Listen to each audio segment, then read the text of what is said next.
Welcome back to NEET biology online classes. So இன்னைக்கு நம்ம பார்க்க போகிற டாபிக் என்னன்னு பார்த்தீங்கன்னா, இந்த நீட் எக்ஸாமினேஷனுடைய அப்ளிகேஷன் எப்படி போடுறது, என்ன டாக்குமெண்ட்ஸ் தேவை அப்படிங்கிறத பற்றி தான் இந்த பதிவுகளை நம்ம பார்க்க போகிறோம். ஸோ நான் ஆல்ரெடி சொன்ன மாதிரி தான், நீங்கள் அப்ளிகேஷன் போடுறீங்க அப்படின்னாக்கா உங்களுடைய ஓன் நாலேஜ் யூஸ் பண்ணி யூடியூப் வீடியோஸை பார்த்து தயவு செய்து போடாதீங்க. அதில் தவறுகள் நடக்க நிறைய வாய்ப்புகள் இருக்குது. ஸோ தயவு செய்து உங்கள் அருகில் இருக்கக்கூடிய ப்ரௌசிங் சென்டரில் போயிட்டு உங்களுடைய அப்ளிகேஷனை போடுங்க, சரிங்களா? ஸோ இப்போ என்னென்ன டாக்குமெண்ட்ஸ் வேணும் அப்படிங்கிறத நம்ம பார்த்துருவோம். ஃபர்ஸ்ட் நீட் 2026க்கான நோட்டிஃபிகேஷன் எப்போ, எது வரைக்கும் அப்ளிகேஷன் போடலாம் அப்படிங்கிறது வேற ஒரு பதிவில் நான் சொல்லியிருக்கேன். ஸோ இந்த பதிவில் பார்த்தீங்கன்னா ஃபர்ஸ்ட் வந்து உங்களுக்கு இந்த passport size photo, recent passport size photo with white background உள்ள ஃபோட்டோ தேவை. ஸோ இது வந்து பார்த்தீங்கன்னா 10 KB to 200 KB இருக்கணும். ஸோ இது வந்து எந்த ஃபார்மேட்டில் இருக்கும்னு பார்த்தீங்கன்னா ஜேபிஜி ஆர் ஜேபேக் அப்படிங்கிற ஃபார்மேட்டில் இருக்கணும். தென் பார்த்தீங்கன்னா உங்களுடைய சிக்னேச்சர். ஸோ இந்த சிக்னேச்சர் பொறுத்த வரைக்கும் 10 KB to 100 KB இருக்கணும் உங்களுடைய சிக்னேச்சர் சைஸ் பார்த்தீங்க அப்படின்னாக்கா.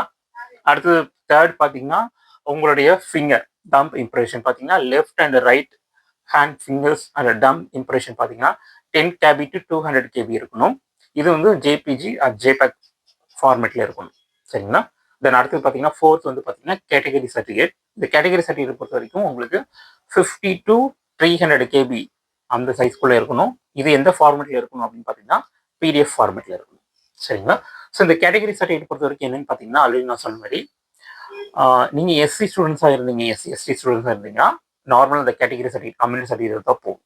பட் அதர்வைஸ் நீங்கள் எம்பிசி பிசி பர்சனாக இருக்கீங்க, கம்யூனிட்டியில் இருக்கீங்க அப்படின்னாக்கா நீங்கள் வந்து ஓபிசி சர்டிஃபிகேட் வந்து அப்ளை பண்ணி அது அப்டேட்டடாக இருக்கணும், சரிங்களா?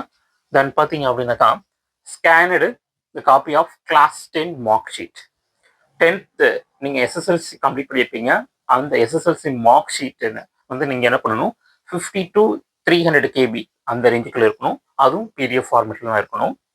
தென் பார்த்தீங்கன்னா உங்களுடைய ஐடென்டி ப்ரூஃப்னா most of the students to use by Aadhaar card தான் நீங்கள் பயன்படுத்துவீங்க. ஸோ அந்த ஆதார் கார்டு வந்து பார்த்தீங்கன்னா 100 to 200 KB இருக்கணும். ஸோ அதுவும் வந்து பார்த்தீங்கன்னா ஜேபிஜி அண்டு ஜேபேக் ஃபார்மேட்டாக இருக்கணும். தென் உங்களுடைய அட்ரஸ் ப்ரூஃப். ஸோ அட்ரஸ் ப்ரூஃபும் பார்த்தீங்கன்னா என்ன ப்ரூஃப் வைக்கிறீங்களோ அதுவும் பிடிஎஃப் ஃபார்மேட்டில் இருக்கணும். அதுவும் 50 to 300 KBக்குள்ளே இருக்கணும், சரிங்களா? ஸோ இதுதான் வந்து நம்ம நீட் அப்ளிகேஷன் போடுறதுக்கான டாக்குமெண்ட்ஸ்.